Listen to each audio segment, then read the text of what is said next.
furniture. Describe an item of furniture that you use often. You should say what it is, where it is, what it looks like, and explain how or why you use it. A piece of furniture I use often is a small folding chair. It's made of green canvas, and because it is a folding chair, I can easily put it away and out of sight when I'm not using it. It's convenient for me because my room is small and I don't have space for a lot of furniture. I also don't like clutter, so by putting the chair away after I use it, my room looks a little tidier. My bedroom is the only one place in the house that I have to myself, so I spend a lot of time there either studying or working. I'm in my last year of university, so I have many writing assignments and individual research to do. I do most of my writing on my laptop, so it's convenient and comfortable to sit in my chair with my computer on my lap, either typing or reading or both. As I said, the chair is made of canvas, and of course the frame is aluminium, so it's lightweight and easy to put away and take out whenever I need it. Surprisingly, it is very comfortable for a folding chair, and that was the most important factor for me when I chose it. It was also inexpensive. It's not a very beautiful piece of furniture, but it has definitely been one of the most practical things I've bought in a long time.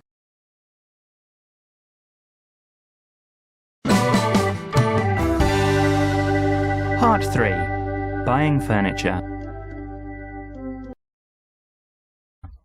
1. When, in what situations, do people in China buy furniture?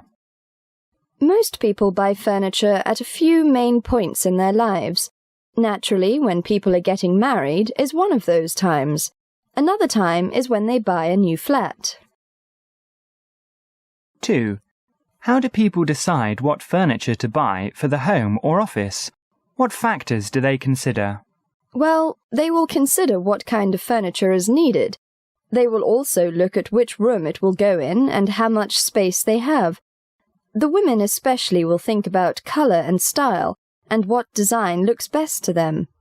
I'd say price is probably the deciding point. They might like something very much, but if it's too expensive, they won't be able to buy it. 3. In Chinese families, who usually decides what furniture to buy for the home? I think it varies from family to family. Nowadays, couples are making more decisions together. In my family, my parents even ask me what I think or like.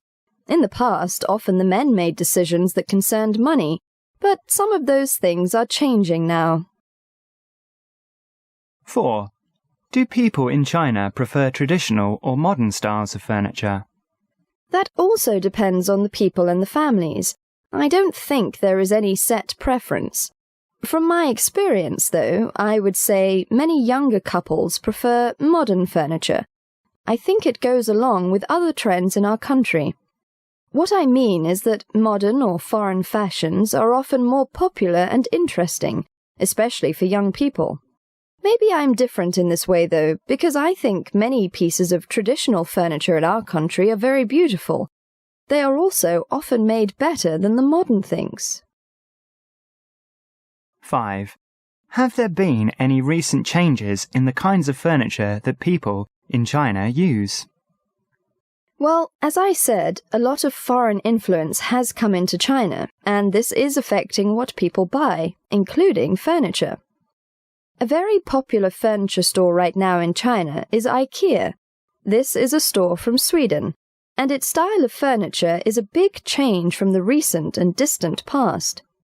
I think that if people have the money, they may return to the quality furniture from years gone by. Overall, though, the predominant style of furniture that people in China use is modern. Furniture design. 6. What factors should a furniture designer consider when designing a piece of furniture? The use of the particular piece would be the first consideration. A designer would also have to think of the market he is targeting. This would usually indicate the cost of the finished product. This in turn will influence what materials he can use within that price range. 7. What are the qualities of a good furniture designer? I'd say he needs to be artistic and imaginative. At the same time, a designer also has to have quite a bit of practical sense. It's generally no use to design something that is beautiful but impossible to construct. Or maybe the designer can figure out how to build it, but it ends up so expensive that no one can afford it.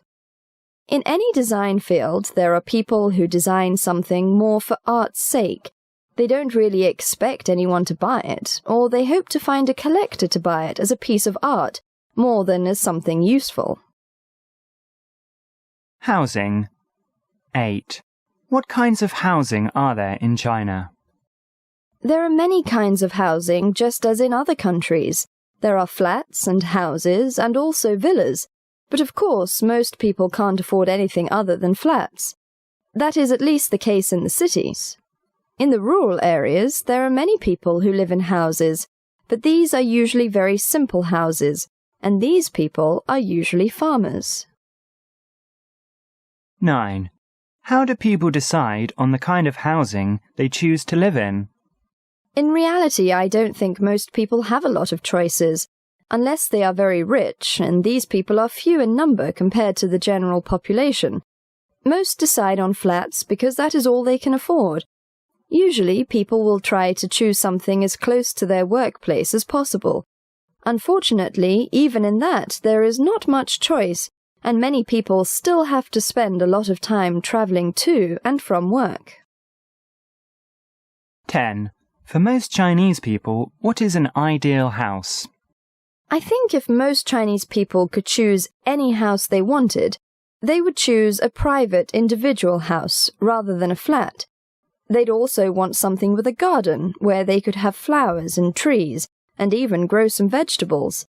They would also want something big enough that they could have members of their family live with them, or at least a place they could stay if they came for a visit. 11. How has housing changed in China? Nowadays, people live in flats, and often these are in tall buildings if in big cities. In the past, most lived in houses, even if they were small. Some cities had courtyard houses where many family members lived together, and there was a garden in the middle where they could enjoy the outdoors together. You've probably heard of these. They are interesting to foreigners. 12. How will housing change in the future? I can imagine there will be more flats in the big cities that will be in taller buildings and with more modern facilities and equipment built into them. I hope, though, that some designers will do something to see that there are more park areas in between the buildings. I think city planners are making a big mistake by cramming in so much concrete. More green areas would be an important change to make in the future.